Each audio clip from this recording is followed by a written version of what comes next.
Hello, Uta Hagen here of Trans Widow, Uta Hagen YouTube channel, and WordPress blog, utahagengrasswidow.wordpress.com. This is this white iris that reblooms a little bit in the fall. There's one bud down there, and I think I have one more stem on this plant, and it's going to also bloom. I don't remember the name of the variety, but I'm going to try keeping it in the screen. It's a little top heavy. I also have this bouquet of all dahlias. The Mystic Spirit are the apricot colored ones, and the pom-pom style that are sort of pinkish are Jowie Winnie. And I'm so pleased with the Jowie Winnies because they are really blooming quite strongly with the two plants that I made from one by division. And I typically cut them for my cut flower bouquets because they make the plant pretty top heavy. I don't typically have bouquets with the Mystic Spirit so much because they don't seem to love being in a vase in the same way as the others. So here we are after Behind the Looking Glass has premiered at Vaishnavi Sundar's Lime Soda Films YouTube channel, and I think it's already up to 40,000 views, and it was released 2 days ago. I'm speaking to you on Sunday, September 1st, day before Labor Day here in the States. And it was released on Friday in the middle of the afternoon. And so I'm just very pleased. I keep on checking back with the comments on it. And I find that there are no accusatory, vulgar comments. I was a little bit concerned that we might have to deal with that. Um, and I've done a little bit of research on a very, very short part of the film where Genevieve Gluck is discussing the historical, what do they call them, antecedents or something, of this whole cross-dressing phenomenon and trans so-called phenomenon. And she found a publisher called Nutrix, Nutrix. She mentions it briefly, and then there are photographs that just kind of quickly go by in Behind the Looking Glass. It's about a third, one third at the end of the first third of the film. And it's the letters to the editor that these men who have a little cross-dressing hobby have written in, and they accompany the pictures of themselves with their outfits on, as they say, dressed. And what I did was I stopped the screen and copied down some of these letters to the editor. And what I want to demonstrate here is the complete lack of understanding of female existence by these cross-dressing dudes writing into Nutrix publication, which was in Jersey City in the 1950s and 1960s. Now, these actually are proudly held in various archives that the LGBTQ alphabet people have kept for their history of their movement. And so I think this is really interesting because there is just no recognition of how this, all of their statements, all of their activities, everything they say is a complete or it demonstrates a complete lack of understanding that women have boundaries and that this is violating women's boundaries. So here is the first one that I copied. They're called Letters from Female Impersonators. He says, my shoe size in male streetwear is a size 7 with a triple E width. So it's actually not that big. I don't know if the sizes have changed, but that's not that big for a man in men's sizes.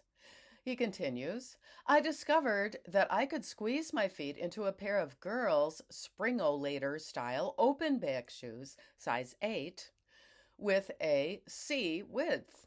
Can your company advise me of some mail order shoe company that sells women's shoes to men?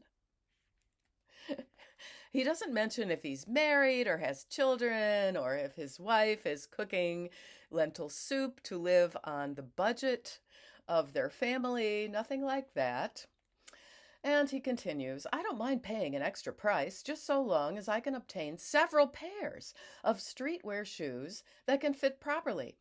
When the shoes do not fit properly, it's hard to walk on them and they cause my feet to ache and rise blisters because of improper fit. Poor dude.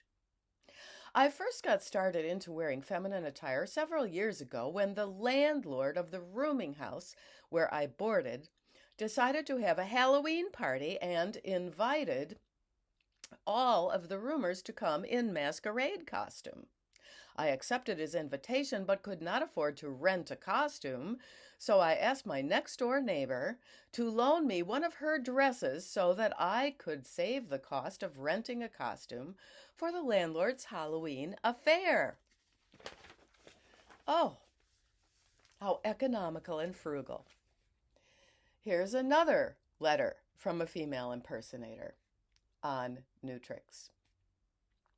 As far as I can remember, I have been dressing up in female clothing from the skin out, tracing my desire to the time when, as a small boy, I thrilled at the feel of silk sliding over my skin, when, on a sudden impulse, I put on a pair of my mother's panties. It felt so good that I did not want to take them off, but fear of my mother giving me a sound thrashing if she found out made me take off the lingerie. I liked the snug feel of the panties around my waist, so it sounds like he's probably not a small child anymore, and his statement that he traces this back to when he was a small boy is classic retcon. The feel of the snug panties around my waist, and the next time my mother was out of the house, so it's when he's being left alone in the house as a child, which I don't think would have happened until he was 8, 9, 10, something like that. I again went into her room and tried on the panties. Oh, here's another. I had always had the desire to wear female clothing, and this was a great opportunity for me to do so. At first, Sheila, my neighbor, was a little reluctant, but consented to go along, provided that I would buy her a new pair of stockings, should I ruin hers. Yuck. Nobody takes back stockings that you've loaned out to someone else, for heaven's sakes. And I don't think Sheila really understands what you're doing while you're wearing her her undies. I received such a thrill that I decided to wear feminine clothes every chance I got. I was very careful to pull on the stockings so as not to cause any runs and to keep the seams straight. So these are stockings with seams. That must go back to the middle 1950s at least. I used cloth padding in the bra at the party, but since then I have purchased a set of foam rubber pads.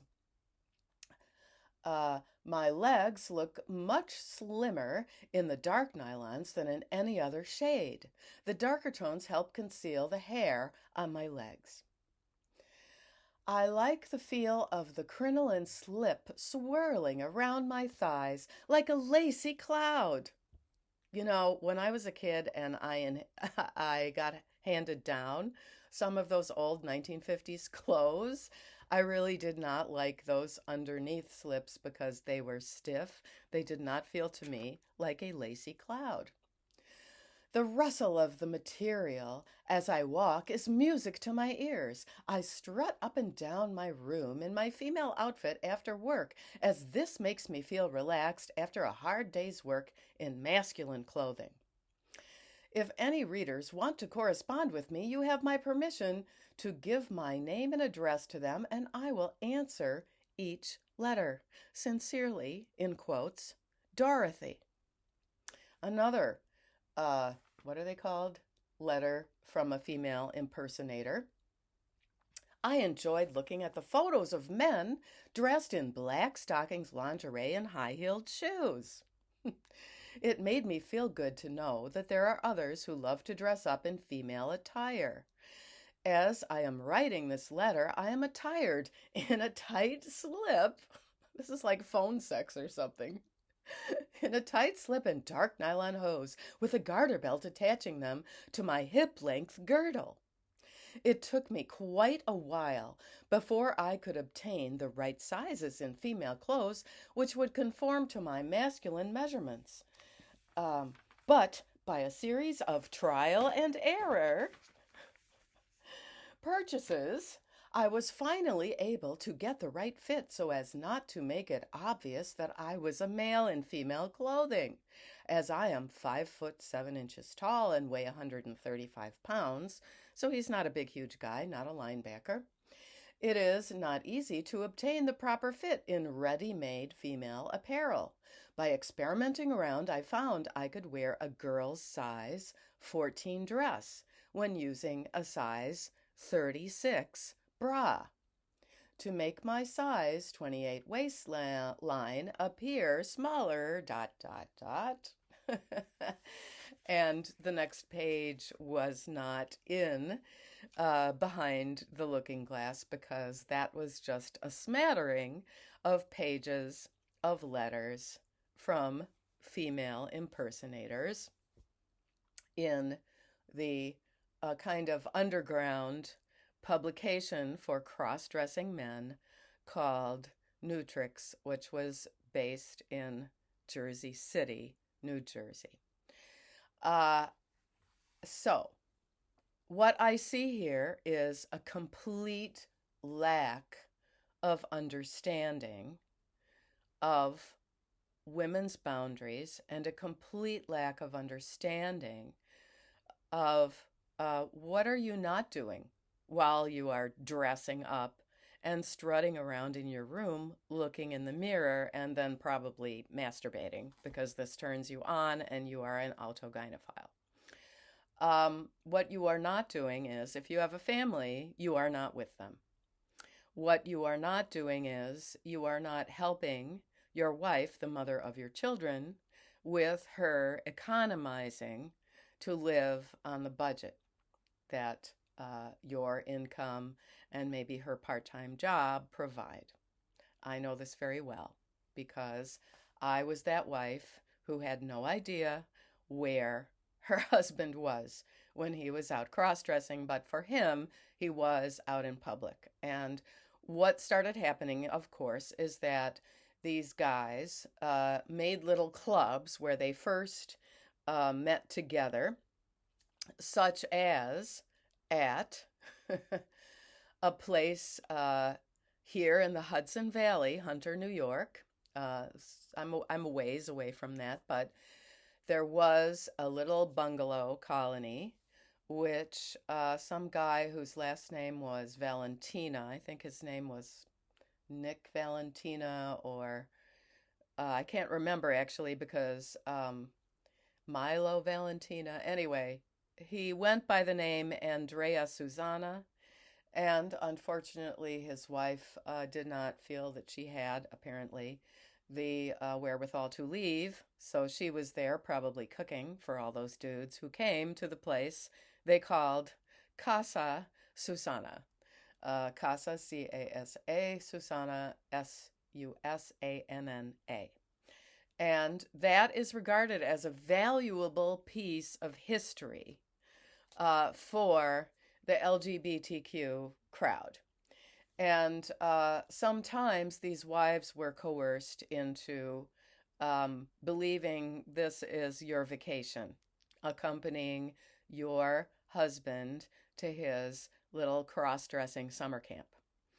And this is never recognized for the imposition on the wives and the imposition on women, and it is regarded by the alphabet soup community as the a way station in the process of public cross-dressing or appearing as the opposite sex in public. So I think that's it for now. I have lots of weeding to do. I just want to show you my dahlias close up. Aren't they just luminous and mystical? Now, outside to the weeding and planting out.